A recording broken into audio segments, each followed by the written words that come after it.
नमस्कार, बहुत स्वागत है न्यूज 21 में आप सबको। आपके साथ मैं ऋतिका पांडे। अपना उत्तर प्रदेश हमारा स्पेशल बुलेटिन देख रहे हैं। जी हां, जब बता दें सिटी क्लब के सभागार में जिला उपाध्यक्ष और नगर पालिका अध्यक्ष श्याम सुंदर केसरी की अध्यक्षता में आत्मनिर्भर भारत संकल्प अभियान के अंतर्गत प्रोफेशनल मीट का आयोजन किया गया है। कार्यक्रम में मुख्य अतिथि की बात करें तो मुख्य वक्ता के रूप में भाजपा प्रदेश मंत्री शंकर गिरी उपस्थित रहे। सम्मेलन की शुरुआत मुख्य अतिथि द्वारा पंडित दीनदयाल उपाध्याय और डॉक्टर श्यामा प्रसाद मुखर्जी के चित्र पर पुष्पांजलि अर्पित करके की गई है। जिला उपाध्यक्ष जी हां केसरी ने मंचासीन अतिथियों और प्रतिनिधियों का स्वागत करते हुए अपना पूरा समय मुख्य वक्ता को समर्पित किया है। इस दौरान मुख्य अतिथि शंकर गिरी ने आत्मनिर्भर भारत के महत्व पर प्रकाश डालते हुए कहा है कि प्रधानमंत्री नरेंद्र मोदी के नेतृत्व में देश तेजी से विकसित राष्ट्र की ओर अग्रसर है। उन्होंने कहा है कि भारत को आर्थिक रूप से आत्मनिर्भर बनाने के लिए स्थानीय उद्योगों को बढ़ावा देना होगा, वोकल फॉर लोकल संस्कृति को मजबूत करना होगा और आयात निर्भरता कम करनी होगी ताकि भारत वैश्विक आपूर्ति श्रृंखला का प्रमुख केंद्र बन सके। मिर्जापुर से एसएन यादव की रिपोर्ट। पेंशन की लंबी समय से लंबित मांग को पूरा करते हुए मुख्य कोषाधिकारी कार्यालय में एक अत्याधुनिक पेंशनर कक्ष के निर्माण काम किया गया है। आपको बता दें, अप्रयुक्त कक्ष का पूर्ण जीर्णोद्धार कर इसे आधुनिक सुविधाओं से सुसज्जित बनाया गया है, जिसमें पेंशनरों को अपने सेवानिवृत्त संबंधित कार्यों के लिए अब असुविधा का सामना नहीं करना पड़ेगा। जिलाधिकारी पवन कुमार गंगवार के निर्देश पर इस कक्ष का उद्घाटन विशेष रूप से 2 वयोवृद्ध पेंशनरों 102 वर्षीय सैदेई देवी 104 वर्षीय मिठाई लाल द्वारा वैदिक मंत्रोच्चारण के साथ किया गया। उद्घाटन के बाद दीप प्रज्वलन कर मां विंध्यवासिनी की पूजा अर्चना की गई। यहाँ पेंशनर कक्ष पेंशनरों की बैठक, दस्तावेज जांच, परामर्श और विभिन्न सेवानिवृत्त कार्यों के लिए व्यवस्थित और आरामदायक स्थान प्रदान करेगा। पेंशनर संघ के पदाधिकारियों ने मुख्य कोषाधिकारी अर्चना त्रिपाठी और जिलाधिकारी का विशेष रूप से आभार व्यक्त करते हुए कहा है कि सुविधा पेंशनरों के लिए बड़ी राहत साबित होगी। मिर्जापुर से एसएन यादव की विशेष रिपोर्ट देख रहे थे आप। आज पेंशनर्स की एक बहुप्रतीक्षित जो उनकी इच्छा रहती थी मेरे सामने व्यक्त किया करते थे। कोषागार में एक सुव्यवस्थित पेंशनर कक्ष की नहीं था और उनके अनुरोध पे उनकी सुविधाओं के लिए ही एक पेंशनर कक्ष का निर्माण कराया गया है और उसी का उद्घाटन हमारी 102 वर्ष की पेंशनर सहदेवी जी और 104 वर्ष की पेंशनर मिठाई लाल जी के द्वारा कराया गया है। आदरणीय जिलाधिकारी महोदय और आदरणीय अपर निदेशक महोदय के आशीर्वाद से मैं इस पेंशनर कक्ष जो बहुत अच्छी तरीके से निर्माण किया गया है, जिसमें पेंशनर्स के बैठने के लिए पूरी व्यवस्था, सोफे और शौचालय युक्त है, जल पानी होने की पूरी व्यवस्था है। आज एक कार्यक्रम किया गया है पेंशनरों के लिए, क्या है? बेसिकली मुख्य कोषाधिकारी कार्यालय में पेंशनरों को सम्मानजनक बैठने के लिए एक नवीन कक्ष का जीर्णोद्धार करते हुए आज उसका शुभारंभ हुआ है और जिसका उद्घाटन जो वरिष्ठ हमारे पेंशनर्स हैं उनके द्वारा किया गया है। ये खुशी की बात है कि इस जनपद में 100 वर्ष से अधिक आयु के भी 10-12 पेंशनर्स हैं और ऐसे वरिष्ठ जनों के आशीर्वाद से ये कार्य का शुभारंभ होना एक निश्चित तौर पर एक अच्छी पहल है। जिले के सैसवान क्षेत्र में वेदांता कंपनी के नाम पर अवैध वसूली का गंभीर मामला सामने आया है। आरोपी की बात करें तो आरोपी है कि बिजली मीटर लगाने के नाम पर कंपनी के सुपरवाइजर द्वारा उपभोक्ताओं से अनधिकृत वसूली की जा रही थी। इस अवैध वसूली का एक वीडियो सोशल मीडिया पर तेजी से वायरल हो रहा है, जिसके बाद मामले ने तूल पकड़ लिया है। वीडियो में कथित रूप से एक सुपरवाइजर मीटर इंटरलोकेशन के बदले आपको बता दें इंटरलोकेशन के बदले अतिरिक्त राशि मांगता हुआ दिखाई दे रहा है। बताया जा रहा है कि ये व्यक्ति सैसवान क्षेत्र में वेदांता कंपनी के मीटर लगाने का काम देख रहा था। मामले की जानकारी मिलने पर सैसवान के एसडीओ विपिन गुप्ता ने कहा है कि उन्हें वायरल वीडियो के माध्यम से पूरे प्रकरण की सूचना मिली। उन्होंने आश्वासन दिया है कि इस मामले की गंभीरता से जांच की जाएगी और दोषी पाए जाने पर कड़ी कार्रवाई निश्चित रूप से की जाएगी। बदायूं से जयपाल यादव की रिपोर्ट।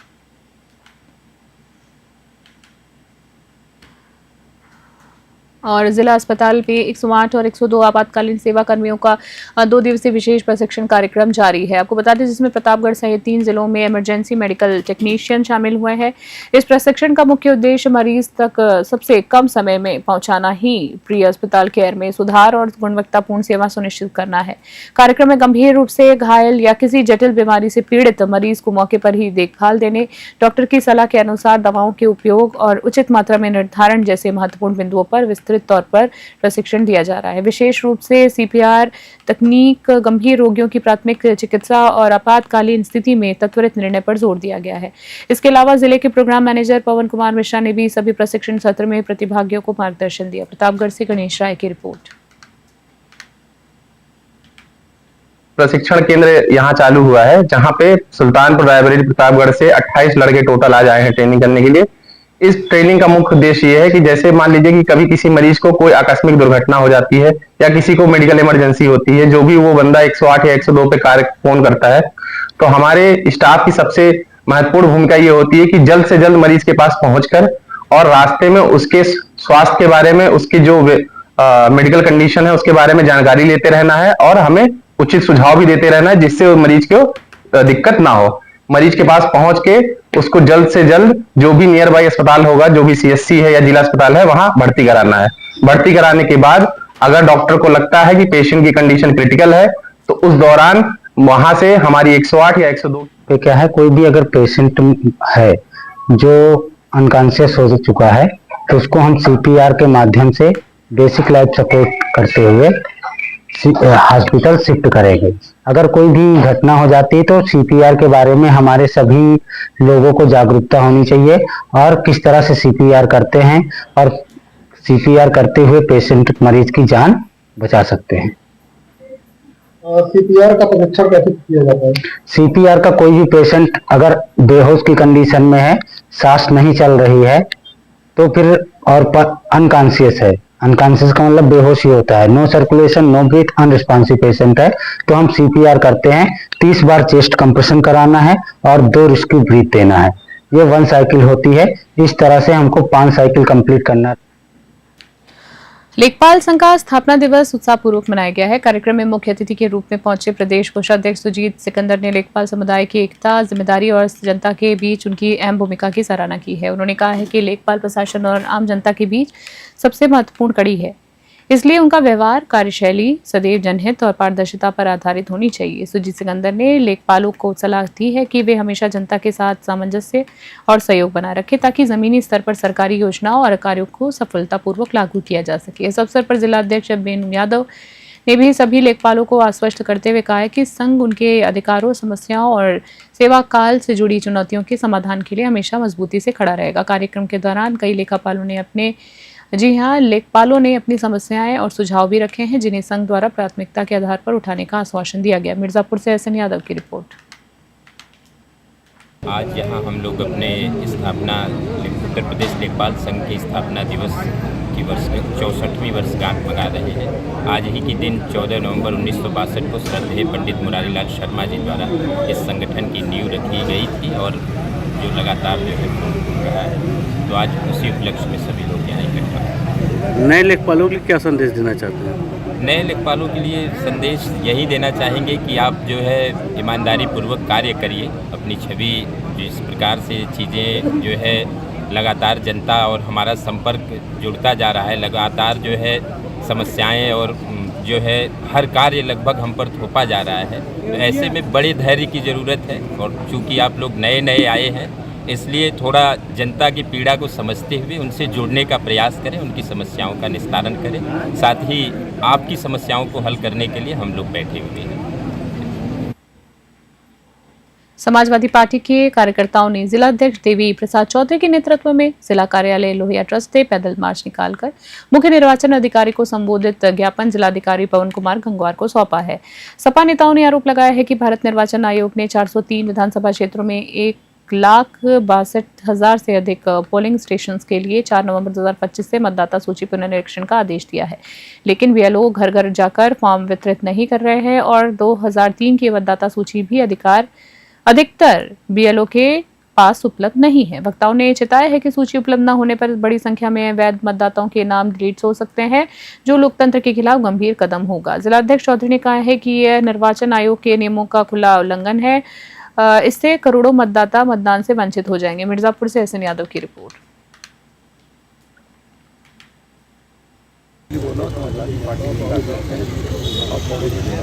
क्या मामला है आप लोग आगे? मामला ये जिलाधिकारी हर उनका पता नहीं सही है, उनका फ़ोन नंबर गलत है, फ़ोन लगा तो उठा पे उठा लेता है और 12 में फला तो मैं उनको दिया हूँ और कहा कि इसको दुरुस्त कराइए, इसकी पेटी में कराइए और फिर आप एक बार चेक कर लीजिए कहाँ ये कमियाँ कहाँ से हैं? किसी इन्हीं लोग का होगा। ये मुझे साहब को जैसे कोई लिखने पढ़ने में टाइप करने में फ़ोन यहाँ का वहाँ कर दिए। कहाँ की समस्या है? अरे सबरी पर का था और वहाँ फतहा का था, बहुत जगह था, मैं लिख के दे दिया सर पीपा का था। ठीक है। बल्हा ब्लॉक की ग्राम पंचायत अमापोखर में मनरेगा घोटाले का बड़ा मामला सामने आया है। यहां जिम्मेदारों की मिलीभगत से फर्जीवाड़े का खेल खुलेआम चल रहा है। बताया गया है कि ग्राम पंचायत में चक रोड निर्माण कार्य कई दिनों पहले कराया जा चुका है, लेकिन मौके पर ना तो मजदूर है और ना ही कोई कार्य जारी है। इसके बावजूद मास्टर रोल में 101 मजदूरों की फर्जी उपस्थिति दर्ज की गई है। मामले की जांच में सामने आया है कि प्रधान और रोजगार सेवक ने मिलकर फर्जी मास्टर रोल तैयार कर सरकारी धन का बड़ा बंदपात किया है। ग्रामीणों का आरोप है कि मनरेगा कार्यों में लंबे समय से भ्रष्टाचार किया जा रहा है और अधिकारी आंखें मूंदे बैठे हुए हैं। सबसे बड़ा सवाल यह है कि सीडीओ और डीसी मनरेगा इतनी बड़ी अनियमितताओं के बावजूद भी कार्रवाई करने में नाकाम क्यों साबित हो रहे हैं। बहराइच से महराज अहमद की रिपोर्ट। अगली खबर देख रहे हैं। जी आपको बता दें, जहां पर रतनगंज निवासी सोनकली ने जिलाधिकारी को ज्ञापन सौंपकर अपने पड़ोसियों पर गंभीर आरोप लगाए हैं। सोनकली के अनुसार उनके घर और पड़ोसियों के बीच भूमि विवाद न्यायालय में विचाराधीन है। इसके बावजूद विपक्ष पक्ष कई दबंगई दिखाते हुए कई बार उनके मकान की नींव गिराने के प्रयास कर रहे हैं। पीड़िता ने बताया कि विपक्षी कई अराजक तत्वों को साथ लाकर घर के बाहर हंगामा करते हैं, गाली गलौज देते हैं और माहौल को बिगाड़ने का आरोप भी है। जी आपको बता दें, माहौल को बिगाड़ने की कोशिश भी करते हैं। साथ ही साथ आपको ये भी बता दें कि सोनकली का आरोप है कि दबंग लोग उनकी बेटी को भी अपशब्द कहते हैं, यहाँ तक कि घर में घुसकर मारपीट और जान से मारने की धमकी तक भी दी जाती है। सोनकली ने कहा है कि विपक्षी लोग उनकी दीवार तोड़कर जबरन अपनी दीवार खड़ी करना चाहते हैं, जिससे उनके घर को नुकसान होने का खतरा बना हुआ है। उन्होंने जिलाधिकारी से मामले में हस्तक्षेप कर सुरक्षा प्रदान करने और आरोपियों के खिलाफ कड़ी कार्रवाई करने की मांग की है, ताकि न्यायालय में मामला लंबित रहने के दौरान किसी भी तरह की अनहोनी ना हो। मिर्जापुर से एसएन यादव की विशेष रिपोर्ट। खबर देख रहे हैं, जहां प्राथमिक विद्यालय में बाल दिवस हर्षोल्लास के साथ मनाया गया। स्कूल में बच्चों ने अपने शिक्षकों के साथ मिलकर विभिन्न गतिविधियों में बढ़ चढ़कर हिस्सा लिया।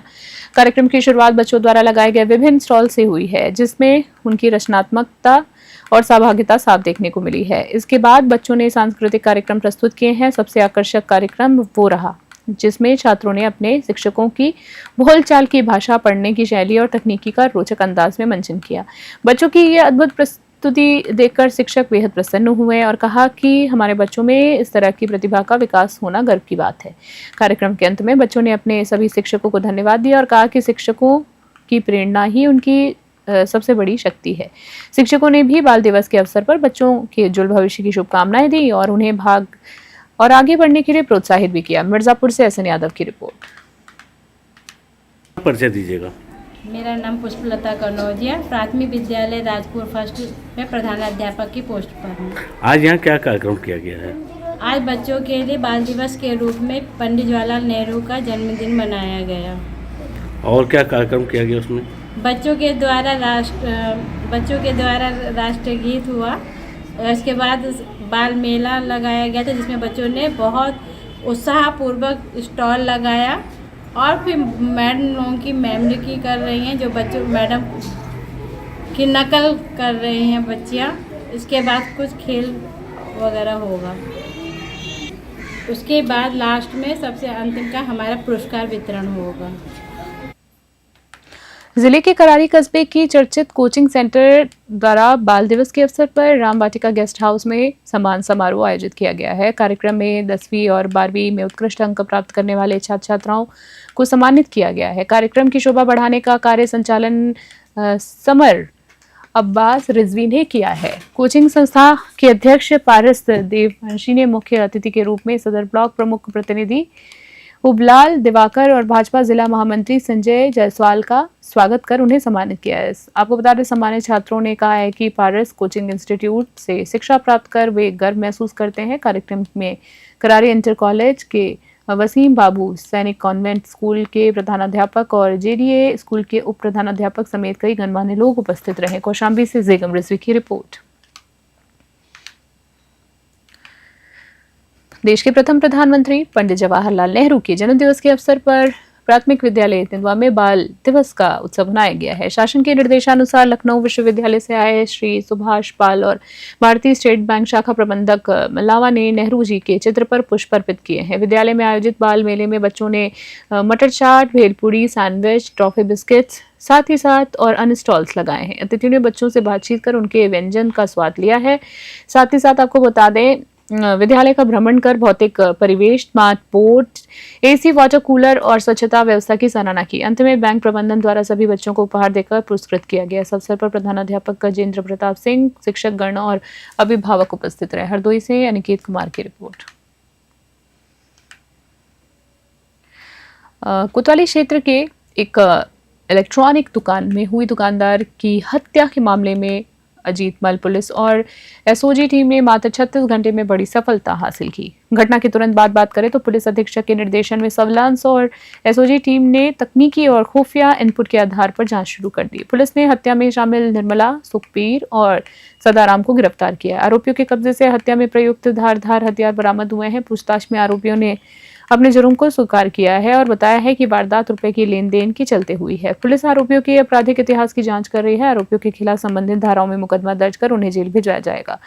स्थानीय लोगों ने पुलिस की त्वरित और प्रभावी कार्रवाई की सराहना की। और रैया से आशुतोष अवस्थी की रिपोर्ट। देखिए, 13 नवंबर 2025 को कल सुबह सूचना प्राप्त हुई थी थाना अजीतमल से कि वहाँ पे एक 70 वर्षीय पुरुष, जिनका नाम सुरेंद्र शर्मा है, उनकी हत्या कर दी गई है। तत्पश्चात मौके पर पहुंच के फील्ड यूनिट द्वारा साक्ष्य संकलन किया गया, बॉडी को पोस्टमार्टम कराया गया। इसके साथ साथ हमने एसओजी और सर्विलांस की टीम का गठन किया था इस घटना का सफल अनावरण करने के लिए, और आज 36 घंटे के अंदर अंदर इस घटना का सफल अनावरण हुआ है। इसमें 3 अभियुक्तों की गिरफ्तारी हुई है। निर्मला, निवासी थाना करहल, जनपद मैनपुरी, जिनकी उम्र लगभग 49 वर्ष है। सदाराम पुत्र माताबीन, निवासी थाना चित्राहाट, जनपद आगरा, उम्र लगभग 48 वर्ष। और सुखवीर पुत्र रघुवर दयाल, थाना करहल, जनपद मैनपुरी, उम्र 42 वर्ष। इस घटना में प्राथमिक पूछताछ में ये संज्ञान में आया है कि निर्मला, जो कि जनपद मैनपुरी की रहने वाली हैं, इनका लौह पुरुष सरदार वल्लभ भाई पटेल की 150वीं जयंती के अवसर पर शुक्रवार को हापुड़ में एकता पदयात्रा का आयोजन किया गया है। ये पदयात्रा विधायक विजयपाल आरती के नेतृत्व में निकाली गई है, जिसमें विधानसभा क्षेत्र के कोने कोने भाजपा नेता, महिला मोर्चा, किसान, मजदूर, व्यापारी और बुद्धिजीवी वर्ग में हजारों लोग शामिल हुए। यात्रा के दौरान लोगों ने भारत माता की जय और वंदे मातरम के उद्घोष के साथ देशभक्ति गीतों से मार्ग को गुंजायमान किया है। भाजपा जिला अध्यक्ष, सांसद प्रतिनिधि, क्षेत्रीय महामंत्री और अन्य पदाधिकारी भी शामिल रहे हैं। यात्रा मार्ग में तोरण द्वार और पुष्प वर्षा से स्वागत किया गया। 3 किलोमीटर लंबे मार्ग के अंत में पदयात्रा एसएसवी डिग्री कॉलेज पर विश्राम किया है, जहां कॉलेज प्रबंध समिति ने आगंतुकों का स्वागत किया। भाजपा विधायक ने कहा है कि सरदार पटेल का जीवन राष्ट्र सेवा, एकता और समर्पण का प्रेरणा है। ये पद यात्रा उनके योगदान को जन जन तक पहुंचाने के माध्यम है। हापुड़ से मोनिश खान की रिपोर्ट। नगर पंचायत भोजपुर में आजाद समाज पार्टी ने संगठन को मजबूत करने के लिए शराफत अली को नगर अध्यक्ष की जिम्मेदारी सौंपी है। पार्टी के जिला अध्यक्ष सुमित कुमार ने कहा है कि शराफत अली लंबे समय से सामाजिक मुद्दों और वंचितों की आवाज उठाने में सक्रिय रहे हैं। उनकी सक्रियता और जन सरोकार में की पकड़ को देखते हुए पार्टी ने उन पर भरोसा जताया है। शराफत अली ने नियुक्ति के बाद कहा है कि ये सम्मान उनके साथ बड़ी जिम्मेदारी भी है। उन्होंने समानता, सामाजिक न्याय और भाईचारे की भावना के आधार पर काम करने का भरोसा दिया है। उनके लक्ष्यों में युवाओं को संगठन से जोड़ना, स्थानीय समस्याओं का समाधान करना और जनता की आवाज प्रशासन तक पहुंचाना शामिल है। उन्होंने ये भी कहा है कि शिक्षा, बेरोजगारी, उत्पीड़न, सरकारी योजनाओं की पारदर्शिता और कानून व्यवस्था जैसे मुद्दों पर वह जनता के साथ मिलकर संघर्ष करेंगे। स्थानीय कार्यकर्ताओं में उनकी नियुक्ति को लेकर उत्साह है और संगठन में नई ऊर्जा का संचार होने से उम्मीद भी बताई जा रही। मुरादाबाद से ब्यूरो रिपोर्ट। सबसे पहले अपना परिचय। जी, मेरा नाम शराफत अली, नगर अध्यक्ष एएसपी पार्टी भोजपुर, धर्मपुर, मुरादाबाद। ये पार्टी आपने कब ज्वाइन की थी? देखिए, इस पार्टी में लगभग 15 दिन से चल रही थी प्रक्रिया, लेकिन आज हमारे जिले के जिला अध्यक्ष साहब, इस पार्टी के और मंडल अध्यक्ष साहब, पदाधिकारी सब लोग आए और आज मुझे ज्वाइनिंग दी है। इस पार्टी में मुझे सम्मिलित किया है। क्या उद्देश्य है पार्टी के? देखिए, पार्टी के उद्देश्य ये हैं कि अगर कोई सी भी पार्टी है, जो सेकुलर पार्टियां हैं, वो सब अपना अपना एजेंडा सीधा करती हैं, कोई हिंदू मुस्लिम पर राजनीति करती है, लेकिन ये चंद्रशेखर साहब की एक ऐसी पार्टी है जो दलितों के नाम से तो जानी जाती है, लेकिन ये मुस्लिमों के लिए भी उससे ज़्यादा काम कर रही है। आज क्या कार्यक्रम था और इसका क्या उद्देश्य रहा? देखिए, सबसे पहले मैं अपना परिचय देना चाहूँगा। मैं सुमित कुमार, जिलाध्यक्ष आज़ाद समाज पार्टी मुरादाबाद, और आज हमारी देहात विधानसभा के नगर पंचायत भोजपुर में हमारे सराफत भाई के नेतृत्व में सदस्यता अभियान का कार्यक्रम रखा गया है, जो कि सराफत भाई ने अपने सैकड़ों समर्थकों के साथ हमारे एमआरपी के चीफ और नगीना से लोकप्रिय सांसद माननीय एडवोकेट चंद्रशेखर आज़ाद जी की नीति और संघर्षों से प्रभावित होकर आज उन्होंने अपनी पूरी टीम के साथ आज़ाद समाज पार्टी ज्वाइन की है। मैं इनका अपने आज़ाद समाज पार्टी परिवार की ओर से तहे दिल से स्वागत करता हूँ, अभिनंदन करता हूँ, और भाई को ये विश्वास दिलाता हूँ कि पार्टी में आपको पूरा सम्मान मिलेगा। खास बुलेटिन में फिलहाल के लिए इतना ही। बने रहे न्यूज़ 21। नमस्कार।